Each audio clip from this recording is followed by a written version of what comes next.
Em 2021, o perfeito será visto em você.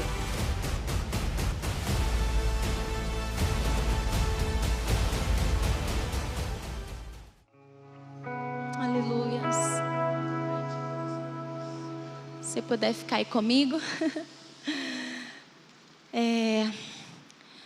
Bom, eu quero contar um pouquinho da minha experiência quando eu cheguei aqui, para que eu possa entrar na palavra, naquilo que o Senhor ministrou ao meu coração.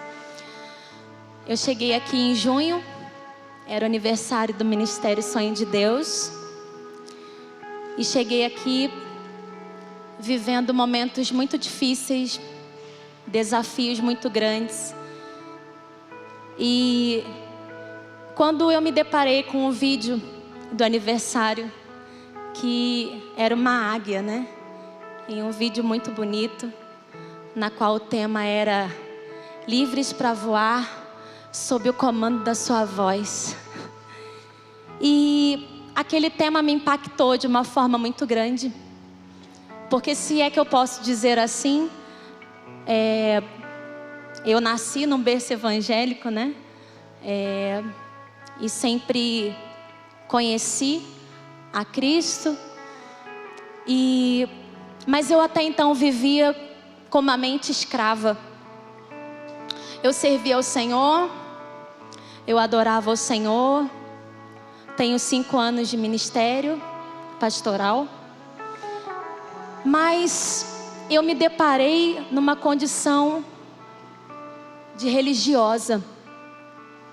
E quando eu cheguei aqui, isso me confrontou de uma forma muito grande, porque eu não conseguia acreditar que tantos anos na igreja e eu estava vivendo com uma mente de escrava. Eu estava vivendo, na verdade, limitada dentro do propósito que Deus tinha para a minha vida. Então louvaram aqui com aquele hino que fala Emanuel. Eu quase me acabei lá no lugar, né? E o Senhor veio me confrontando de uma maneira tremenda. E eu falei: Senhor, mas eu te sirvo há tanto tempo. Eu falei como aquele filho, né? Como o filho mais velho lá, o irmão do filho pródigo, quando ele chega diante do pai, requerendo, né? Um bezerro lá cevado, né? É isso? Me ajude aí. Ele falou: Senhor, pai, eu sirvo o Senhor há tanto tempo, e o Senhor não faz uma festa para mim? E era assim que eu me encontrava. Sempre fui muito disposta para servir no reino, sempre fui pronta, podiam sempre contar comigo, sempre na igreja, sempre nas reuniões, mas a minha mente era uma mente escravizada. A minha mente era uma mente limitada. E o Senhor começou a tratar isso no meu coração quando a palavra começou a ser ministrada aqui do altar, declarando: ei, você não é serva, você não é escrava. O Senhor não te chamou para viver uma vida com pensamento limitado. Não, você é filha, você tem direito à herança, você tem parte na herança. Queridos, e pasmem, cada palavra que era ministrada aqui vinha realmente desconstruindo alguns muros daquilo que havia sido levantado durante todos esses anos de vida cristã. Talvez você possa pensar: nossa, mas é uma coisa que a gente já sabe há tanto tempo, né? Que na igreja a gente sempre fala isso, sempre ministra isso aqui. Queridos, mas como é difícil a gente ser confrontado com isso. E a gente começa a ouvir sobre um tempo de edificar um testemunho perfeito. A gente começa a ouvir sobre libertação. A gente começa a ouvir, olha aí, que agora a gente saiu já do Egito. E se nós continuarmos com a mente escrava, a gente vai querer olhar para trás e voltar e retroceder, assim como os egípcios, os judeus quiseram fazer, os hebreus quiseram fazer, não é? Com saudade das cebolas, não é assim? Ah, mas lá era melhor. E a cada palavra o Senhor vem me confrontando. Filha, ó, é tempo de sair, é tempo de ser liberta da mente escrava, porque você não é mais escrava, você não é mais serva. E num domingo em que eu estava aqui, eu não sei se alguns estavam, né? Se vocês estavam também, quando o AP chamou à frente alguns ministros, eu fiquei ali no meu cantinho e eu pensei, eu não vou na frente, né? Eu não vou na frente, porque eu sou ministra da casa. E eu não falei, né, gente? A frase, né? Olha só, é forte. A frase que eu sonho em falar já há um tempão, desde que eu cheguei aqui, né, Gabi? Eu sou a pastora Flávia, sou uma das ministras dessa casa. Eita glória! Olha, eu tava sonhando com essa frase e não falei, gente. Uma coisa que você precisa saber a meu respeito: eu não sou normal, gente, mas vocês vão se acostumar. E eu falei assim, nossa, eu não vou na frente, porque apesar de ser uma das ministras já da casa, minha vida como que tá? Eu olho o processo que eu tô passando, eu vou fazer o que ele na frente? Vou ficar quietinha aqui no meu canto. E eu estava falando isso com Deus: Senhor, não, deixa eu aqui quietinha. E aí quando eu terminei de pensar isso, queridos, eu pensei no meu espírito. Eu falei com Deus no meu espírito. E aí o AP, eu estava aqui na frente, com a blusa branca da casa. E aí o AP olhou para mim e falou assim: ei, você aí de branco, você por acaso não é uma das ministras da casa? Toma, né? E aí eu falei: Senhor, você, né, não vai vir? E aí eu vim à frente. E exatamente as palavras que Deus usou o AP para falar para mim foram essas: você encontrou um lugar aonde você é filha. Você não veio para ser serva. Você não veio para oferecer para nós as suas mãos, porque Deus não tá preocupado com aquilo que você pode fazer para Ele no reino, querido. Deus não está preocupado com os seus diplomas, com aquilo que você pode servir no reino, não. Ele está preocupado com aquilo que há no seu coração, com as motivações do seu coração, que você entenda quem você é no reino, que você é filho, e consequentemente um filho que serve. Porque aí sim, todo filho que é filho entende, tem prazer em servir.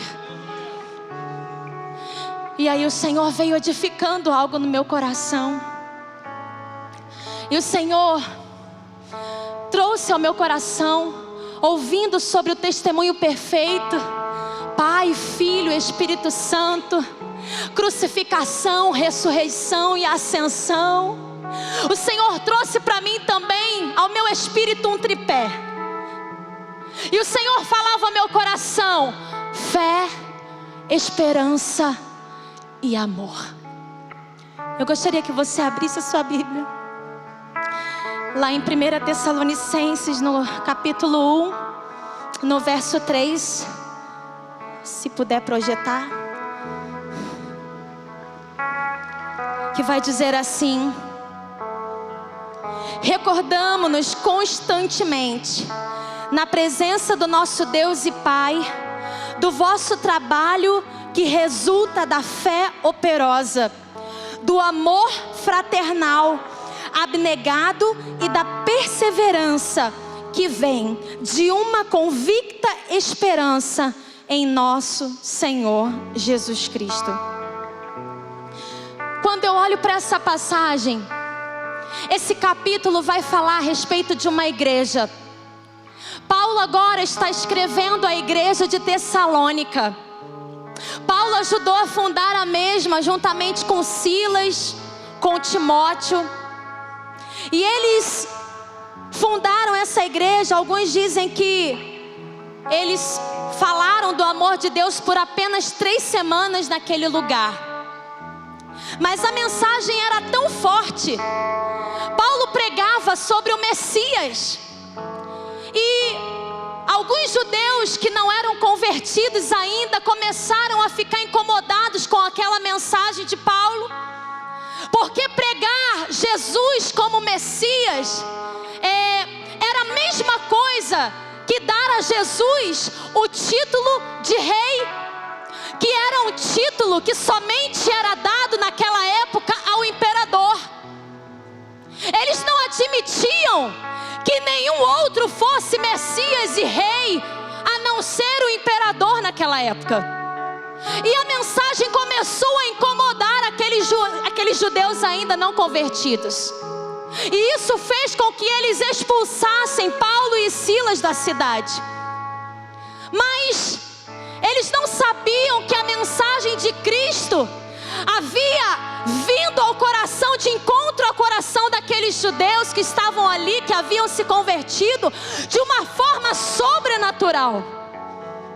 Interessante que quando mais para frente Paulo, preocupado com aquela igreja, envia Timóteo para saber o que havia acontecido com a igreja de Tessalônica, ele se surpreende, porque a igreja de Tessalônica, ela estava crescendo de uma forma saudável, mesmo com as perseguições.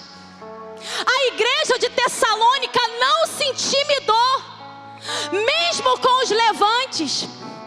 Ela estava crescendo como uma igreja forte.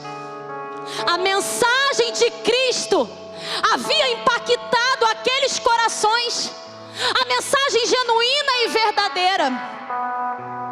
Mas isso se dava às notáveis características que aqueles judeus que haviam se convertido ao cristianismo carregavam. Como eu disse aqui, eles carregavam a tríade dessas 3 virtudes: a fé, a esperança e o amor. Essas 3 virtudes que nós precisamos ter na nossa vida. Essas 3 virtudes que eles carregavam. E o Senhor falava para mim: olha, a fé que eles carregavam era uma fé ativa. Os cristãos carregavam uma fé ativa. E quando a gente fala sobre fé, querido, a gente não está falando sobre algo que é místico. A gente não está falando de um pensamento positivo ou de uma aceitação mental. Não, não. A gente está falando de uma fé que é o firme fundamento, como a Bíblia fala lá em Hebreus 11:1. A gente está falando de algo onde nós colocamos ali como nosso fundamento a fé como um estilo de vida, já que a palavra do Senhor diz que o justo viverá pela fé, em Hebreus 10:38. Aqueles cristãos tinham uma fé que não era uma fé passiva, como foi falado aqui. Era uma fé que os movia para trabalhar para o reino. Até porque a palavra do Senhor fala lá em Tiago que a fé sem obras é morta. A fé vai dizer muito sobre o meu relacionamento com Deus, principalmente quando eu me deparo diante dos desafios. A fé vai dizer para mim: olha, como você vai se comportar diante das perseguições, diante das tribulações, diante daquilo que vai abalar de repente a tua estrutura. E o Senhor falava algo ao meu coração: a fé é submeter a nossa alma à dependência de Cristo. Eu vou repetir para você, querido: a fé é submeter a minha alma à dependência total do Cristo ressurreto. Porque a minha alma não quer que a minha fé seja ativa.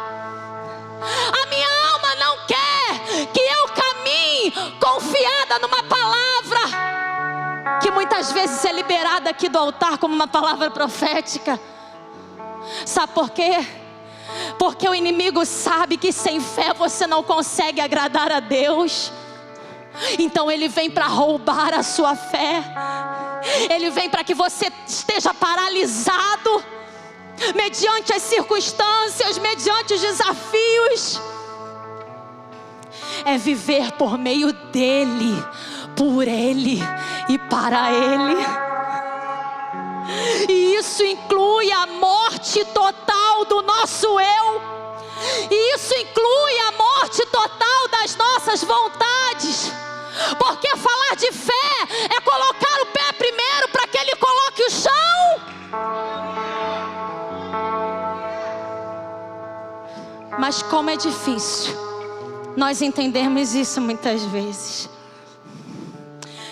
Falar de fé é falar de uma vida onde a sua busca pela transformação é constante. Onde você busca viver uma vida que se pareça com Ele. Os Tessalonicenses não permitiram que a fé deles fosse afetada. Eles permaneceram, mesmo em meio a todo aquele momento difícil que eles atravessavam. Haviam muitos deuses naquela época. Haviam rituais que aconteciam ali. Mas eles estavam firmados no firme fundamento. A fé deles era uma fé prática. Como eu disse aqui, Tiago 2,26 vai dizer que a fé sem obras é morta. Quando nós temos a verdadeira fé, nós somos impelidos a agir. Nós somos impelidos a colocá-la em prática. Ah, querido, sabe como? Para divulgar o reino de Deus e a causa de Cristo.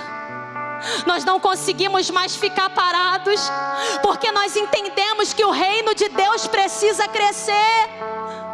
E aí nós envolvemos mesmo nosso suor, nós empenhamos mesmo nosso máximo, empenhamos as nossas orações, empenhamos os nossos recursos, porque a fé é uma fé ativa, é uma fé prática.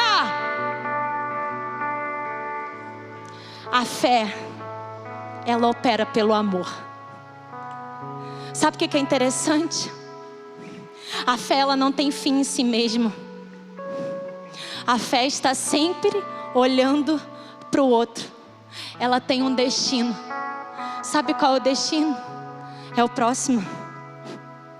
E essa disposição da fé, em exercer a fé, nos ensina que a gente precisa exercer a compaixão em favor do outro. E a gente entende que tudo aquilo que o Senhor nos deu, nossos dons, nossos talentos, tudo aquilo serve para edificar o outro, para edificar o corpo de Cristo. Aqueles homens não abandonaram a sua fé. Eles continuaram vivendo uma vida em busca de se parecerem com Cristo. Esse era o exemplo que eles manifestavam. 1 Tessalonicenses, se você puder projetar para mim, esse capítulo 1 mesmo, no verso 7. Se você puder projetar para mim, ele vai dizer assim: dessa forma, vos tornastes o padrão de fé para todos os crentes que estão na Macedônia e na Acaia. Eles se tornaram um exemplo. A vida que eles começaram a viver, eles começaram a manifestar Cristo de uma forma tão excelente, que Paulo vai dizer: olha, vocês se tornaram exemplo.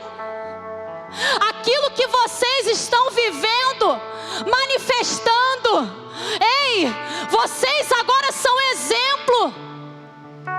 Querido, como é lindo ser conhecido pelo nosso exemplo, sem que você precise falar nada. Como é lindo nós recebemos de alguém um elogio que diz assim: olha, você parece com Jesus. Olha aquilo que você está fazendo, nossa, que lindo, eu vejo Jesus na sua vida. E era isso que viam nesse povo, na vida desses irmãos. A palavra também do Senhor fala sobre a virtude da esperança. Uma esperança paciente. Nós falamos da fé ativa, a esperança paciente. A esperança fala sobre a expectativa de algo que é desejado. A esperança nos faz olhar para o futuro. A esperança nos faz olhar para a promessa. A esperança nos faz olhar para o propósito, para aquilo que o Senhor já estabeleceu desde a fundação do mundo para as nossas vidas. E quantos crentes hoje dentro da igreja sem esperança?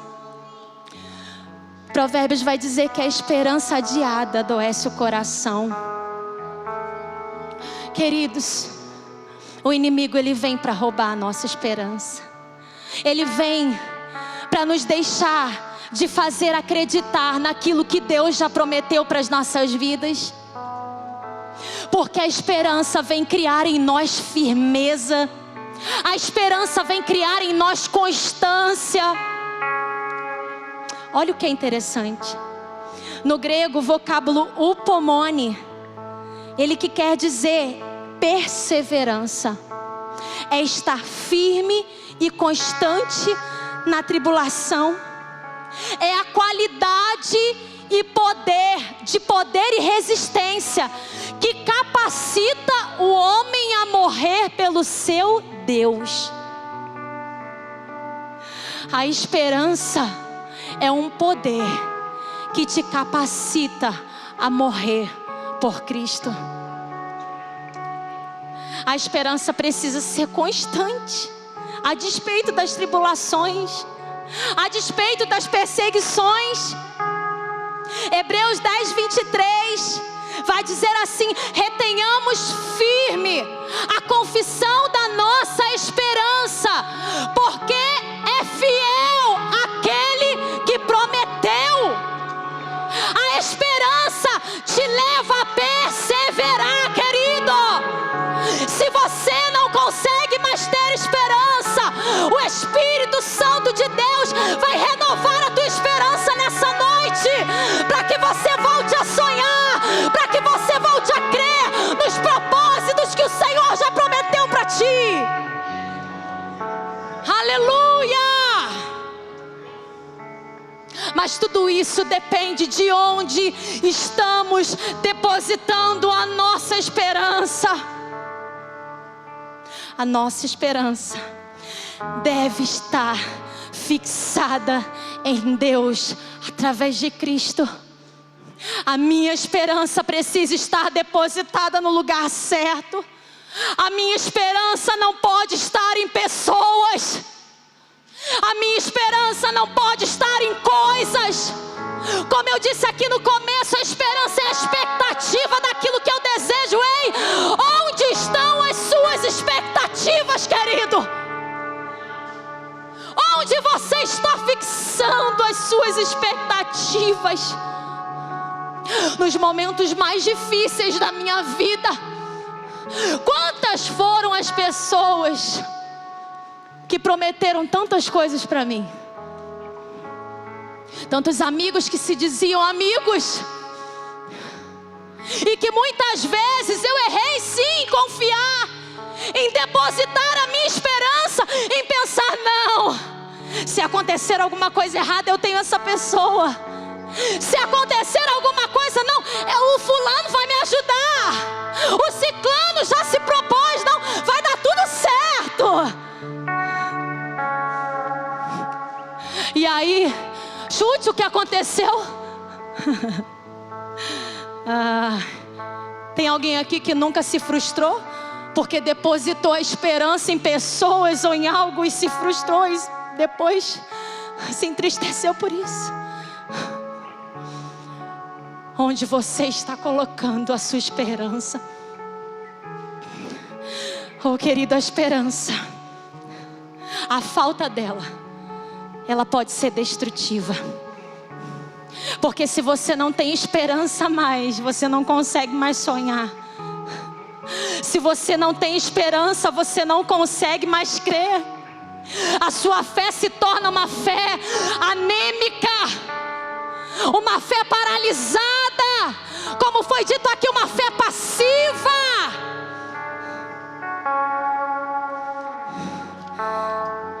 Edifique a sua esperança. Edificar a minha esperança, sim, como a palavra do Senhor diz em Lamentações 3:21. Eu quero trazer à memória aquilo que me dá esperança. Pastora, mas como que eu posso trazer? Como que eu posso trazer de volta essa esperança para fazê-la arder dentro do meu peito? Ei, a resposta está em Filipenses 4:8. Tudo aquilo que é justo, tudo aquilo que é honesto, tudo aquilo que é verdadeiro, tudo aquilo que é amável, tudo aquilo que é de boa fama, nisso pensai. Oh, alimente a sua mente e os seus pensamentos com tudo aquilo que é bom, com tudo aquilo que é justo, como esse versículo diz, e por aí vai. Edifique a sua esperança. Romanos 15:4 vai dizer assim: porque tudo o que está nas Escrituras foi escrito para nos ensinar, a fim de que tenhamos esperança por meio da paciência e da coragem que as Escrituras nos dão. Como que a minha esperança pode ser reativada? Através da palavra. Sabe, as pessoas não conseguem mais ter esperança porque não se alimentam daquilo que a palavra diz, porque não se alimentam daquilo que o Senhor deixou para nós nas Escrituras. E aí elas vão sendo entulhadas, a mente vai sendo entulhada de pensamentos, de mentiras, sabe, de sofismas. A mente vai sendo cauterizada pelas mentiras do inferno. E aí ela vai se tornando como eu estava, vai se tornando escrava. E até com uma motivação boa. Sabe por quê, querido? Porque eu achava que estava tudo certo. Eu estava na igreja, eu estava pregando, estava louvando, estava servindo. A motivação muitas vezes até pode ser boa, mas o propósito está errado. Aquilo que está no coração está errado. E aí a gente vai se enganando, a gente vai se perdendo. E aí, num determinado momento da minha caminhada com Deus, o Senhor falou assim para mim, querido, 5 anos de pastora. O Senhor falou assim para mim: desce, você não está vivendo o amor. O Senhor falou para mim: você não é digna de estar no meu altar. E querido, se há algo, quem me conhece sabe que eu gosto de fazer, é compartilhar as minhas imperfeições. Sabe por quê? Porque a gente não pode passar para o outro, sabe, aquela imagem de super crente, super pastora, super pastor. Porque muitas vezes a pessoa senta aí no banco e começa a olhar para nós e fala: nossa, nunca vou chegar nesse nível. Profeta Camila, nossa, sou a unha dela, nem chego na unha. Porque muitas vezes existem líderes por aí que estão vendendo algo que não é verdade. E a igreja fica assim: nossa, meu Deus, eu nunca vou ser como ele. Porque muitas vezes passa a impressão de perfeição.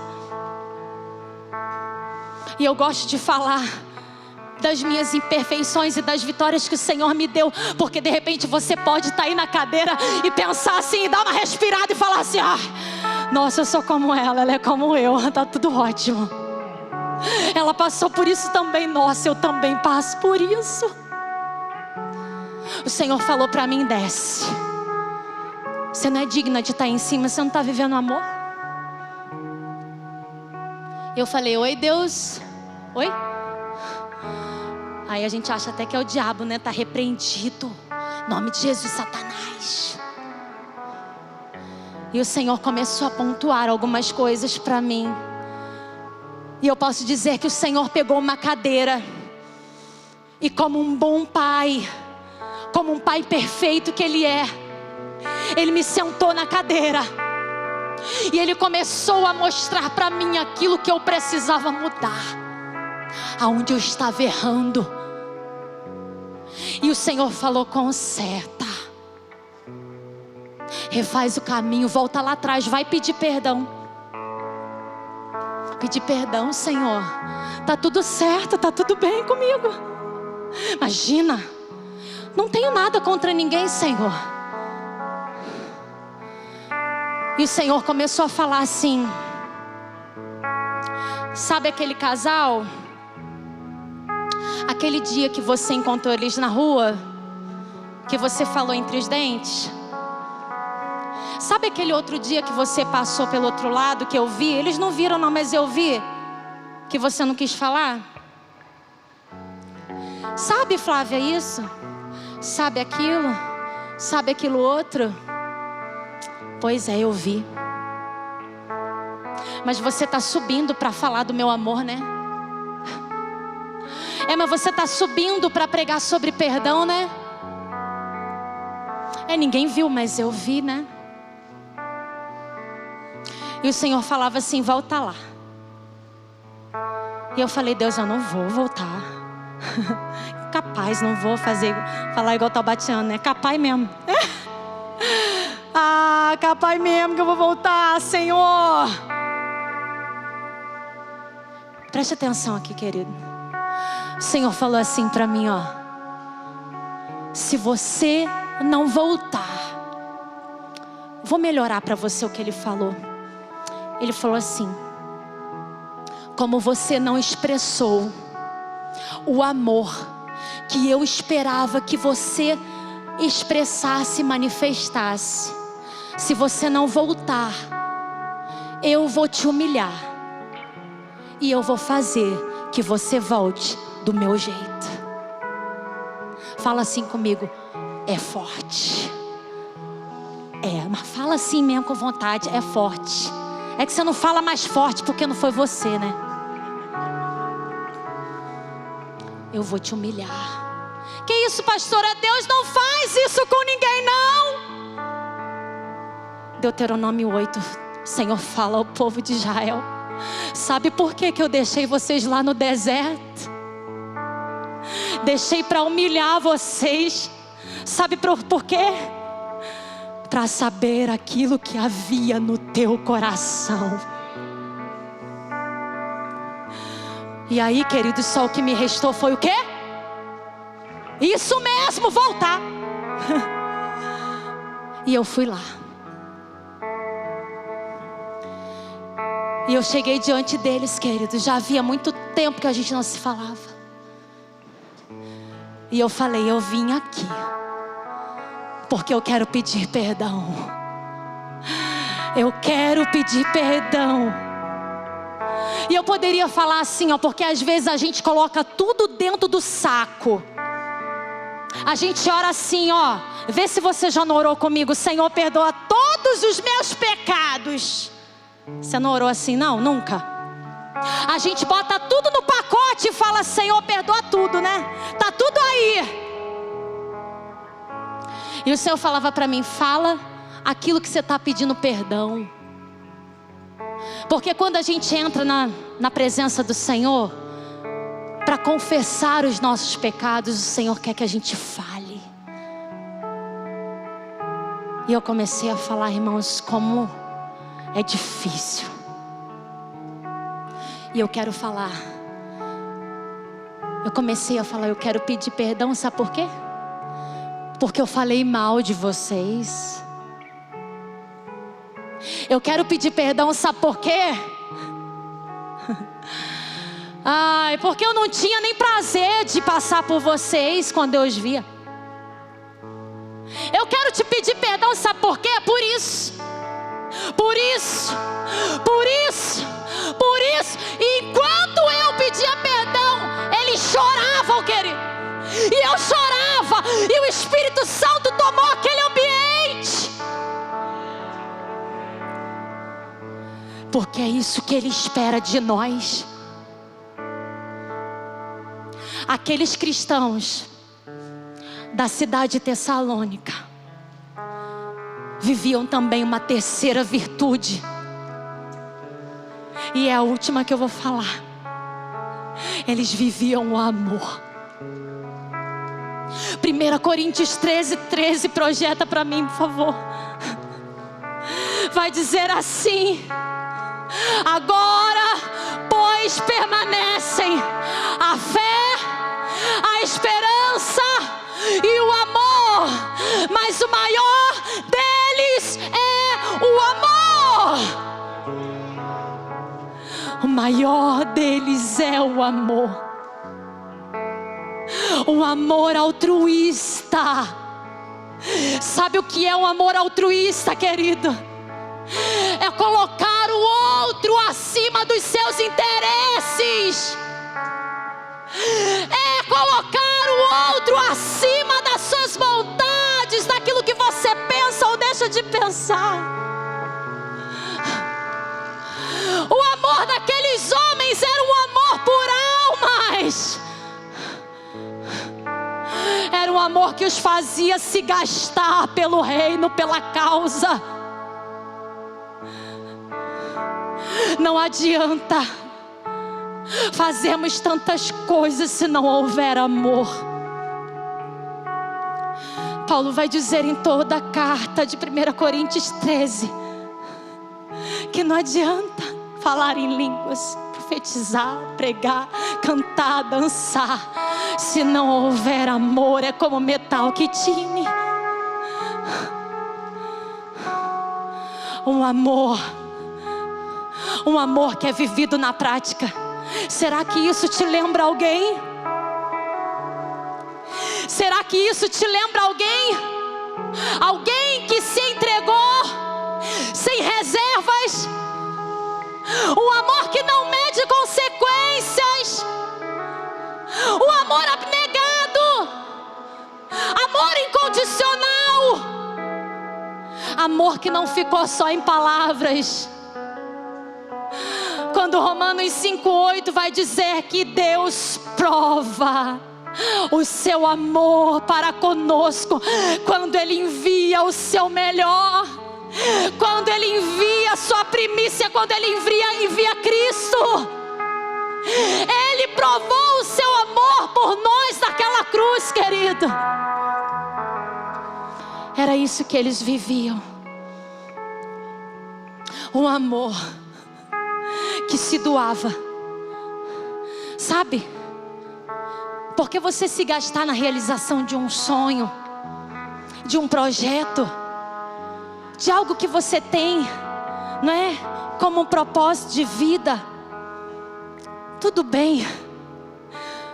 Mas você se lançar por algo, querido, por uma causa nobre, você se gastar por algo que na verdade não vai trazer peso, que vai ser realmente um desgaste por algo que você entende que é maior. Como o apóstolo Luiz Hermínio fala, né? Que quando a gente faz a obra do Senhor, a gente não se cansa. E quando a gente se cansa, a gente está fazendo a nossa obra, né? Não é a dele, né? Era isso que eles viviam aqui. Um amor de entrega. Um amor de doação.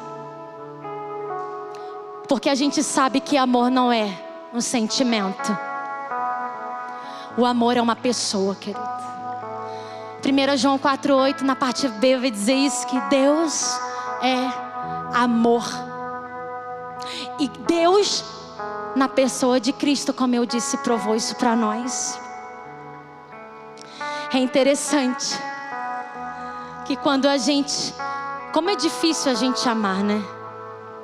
E quando a gente se propõe a amar de verdade, como muitas vezes se levantam desafios para que a gente desista, né? E aí a pessoa vem e nos afronta, e aí você está se esforçando, e aí você está tentando, porque realmente amar não é fácil. Mas quando nós amamos, nós imitamos a Deus da forma mais perfeita. Quando nós amamos, nós imitamos a Deus da forma mais perfeita. Sabe por quê? O amor se humilha. O amor caminha mais uma milha. O amor dá outra face. Não é assim? O apóstolo Cristiano falou sobre isso, não é? Esses dias, sobre humildade, sobre nós nos humilharmos. O amor abençoa quem amaldiçoa. O amor abre mão do caminho mais fácil. O amor vai transcender o que é terreno. Eles se doavam, eles se gastavam pelo reino. E isso, querido, vem nos fazer entender que o amor trabalha para cumprir toda a vontade e propósito divino. Porque quando nós estamos fundamentados no amor, quando nós estamos fundamentados nele, queridos, fica mais fácil caminhar mais uma milha. Fica mais fácil continuar buscando essa vida de transformação diária em Cristo. Quando nós entendemos isso, o Espírito Santo de Deus nos habilita a prosseguir. A fé, a esperança e o amor. O que falta para você? O que precisa ser restaurado na sua vida? E eu gostaria que você fechasse os seus olhos agora. E você pensasse aí, como está a sua fé? Será que a tua fé tem faltado obras? Será que a tua fé tem sido uma fé passiva? Será que talvez a tua esperança precise ser renovada nessa noite? Pastor, eu não tenho mais esperança. Mediante a tudo que eu tenho vivido, eu não consigo mais ter expectativa naquilo que eu sonho, naquilo que eu desejo, que eu sei que o Senhor já prometeu para mim, mas eu não consigo mais esperar por isso. E consequentemente eu não consigo mais crer, não consigo mais acreditar que eu vou viver isso. Porque eu só olho em volta e eu só vejo as coisas dando errado. Será que aquilo que precisa ser renovado em você é o amor? Será que você precisa amar mais? Aquela pessoa lá, aquele marido, a esposa, quem convive com você, seu filho. Será que tem te faltado paciência? 3 virtudes que o Senhor nos ensina nessa noite, que são virtudes de um cristão transformado a partir de Cristo. Em nome de Jesus, que o Senhor venha ativar a nossa fé. Que o Senhor venha renovar em nós o amor e avivar em nós a esperança. Porque fiel é aquele que prometeu. Querido, não cai nenhuma palavra. Eu digo isso para você pelo Espírito, não cai nenhuma palavra por terra daquilo que Ele te prometeu. Ainda que você não consiga ver, ainda que humanamente tudo pareça perdido, a palavra do Senhor fala que Ele é o Deus que cria rios no ermo e caminhos no deserto. E que você receba essa palavra no teu espírito nessa noite. Em nome de Jesus. Em 2021, o perfeito será visto em você.